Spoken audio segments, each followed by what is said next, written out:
വീഡിയോയിലേക്ക് എല്ലാവർക്കും സ്വാഗതം. ഇന്ന് നമ്മൾ തയ്യാറാക്കാൻ പോകുന്നത് നല്ലൊരു സ്നാക്സ് ആണ്. 4 മണി ചായക്കൊപ്പം കഴിക്കാൻ പറ്റിയ നല്ലൊരു സ്നാക്സ്. എല്ലാവരും ഒന്ന് ചെയ്ത് നോക്കണം. സിമ്പിളാണ്. അതിനായിട്ട് നമ്മളൊരല്പം അരിപ്പൊടി എടുത്തിട്ടുണ്ട്, റവ വറുത്തത്. ഇനി ഇത് തയ്യാറാക്കുവാനായിട്ട് ഒരു ബൗൾ എടുത്തതിന് ശേഷം ബൗളിലേക്ക് നമുക്ക് ഈ അരിപ്പൊടി ഇട്ട് കൊടുക്കാം. ഇതിനൊപ്പം തന്നെ ഈ റവയും കൂടി ഇട്ട് കൊടുക്കുകയാണ്. ആവശ്യമായ ഉപ്പ്, മുളക് പൊടി, നല്ല സ്പൈസിയാണിത്, ഇഞ്ചി ചതച്ചത്, ഒരൽപ്പം മഞ്ഞൾപ്പൊടി. ഇനി ഇതിലേക്ക് കറിവേപ്പില അരിഞ്ഞത് കൂടി ഇട്ട് കൊടുക്കുകയാണ്.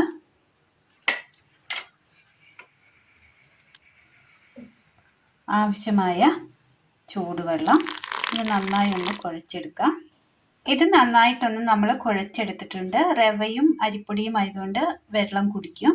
അപ്പോൾ അതനുസരിച്ച് നമ്മൾ വെള്ളം ഒഴിച്ചു കൊടുത്ത് ഒന്ന് കുഴച്ചെടുക്കണം. ഇതിനി ഒരു 15 മിനിറ്റ് നേരത്തേക്ക് നമുക്കൊന്ന് മൂടി വെച്ച് കൊടുക്കാം. 15 മിനിറ്റിന് ശേഷം നമ്മൾ മാവ് എടുത്തിട്ടുണ്ട്. അത്യാവശ്യം വെള്ളമൊക്കെ കുടിച്ച് മയപ്പെട്ടിരിക്കുകയാണ്. ഇതിൽ നിന്ന് നമുക്ക് അല്പാൽപ്പമായിട്ട് എടുത്ത് ഇതുപോലെ റൗണ്ട് ചെയ്തെടുക്കണം. ഇതുപോലെ നമ്മൾ റൗണ്ട് ചെയ്തെടുത്തിട്ടുണ്ട്. ഒരു ചീനച്ചട്ടിയിൽ നമ്മൾ എണ്ണ ഒഴിച്ചു കൊടുത്ത് നന്നായി ഒന്ന് ചൂടായി വന്നിട്ടുണ്ട്. ഇത് ഓരോന്നുമായിട്ട് ഇങ്ങനെ ഇട്ട് കൊടുക്കാം.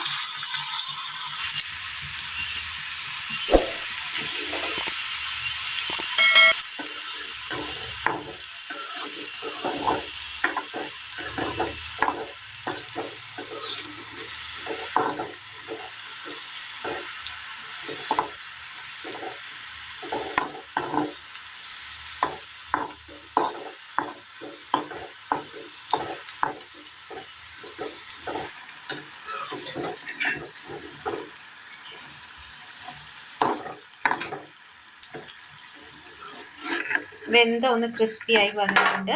ഇത് നമുക്കിനി കോരി മാറ്റാം.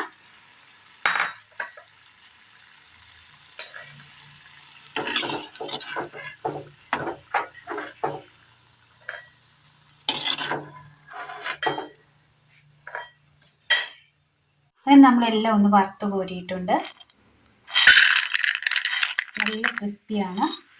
ഈ ചായക്കൊപ്പം കഴിക്കാൻ പറ്റിയ, ഈ മഴയത്തൊക്കെ നമുക്കിരുന്ന് കഴിക്കാൻ പറ്റിയ നല്ല ടേസ്റ്റിയായ നല്ലൊരു ചില്ലി സ്പൈസി റൗണ്ടാണ് ഇന്ന് നമ്മൾ തയ്യാറാക്കിയെടുത്തിരിക്കുന്നത്. എല്ലാവരും ഒന്ന് ചെയ്ത് നോക്കണം. നല്ല ക്രിസ്പിയാണ്, നല്ല ടേസ്റ്റാണ്. എല്ലാവർക്കും ചെയ്ത് നോക്കാവുന്നതാണ്. വളരെ സിമ്പിളായിട്ട് നമുക്ക് വീട്ടിലുള്ള സാധനങ്ങൾ വെച്ച് തന്നെ പെട്ടെന്ന് തയ്യാറാക്കിയെടുക്കാൻ പറ്റിയ നല്ലൊരു സ്നാക്സ് ആണ്. എല്ലാവരും ഒന്ന് ചെയ്ത് നോക്കുക. വീഡിയോയെക്കുറിച്ചുള്ള അഭിപ്രായങ്ങൾ കമൻറ്റ് ബോക്സിൽ അറിയിക്കുവാൻ മറക്കരുത്.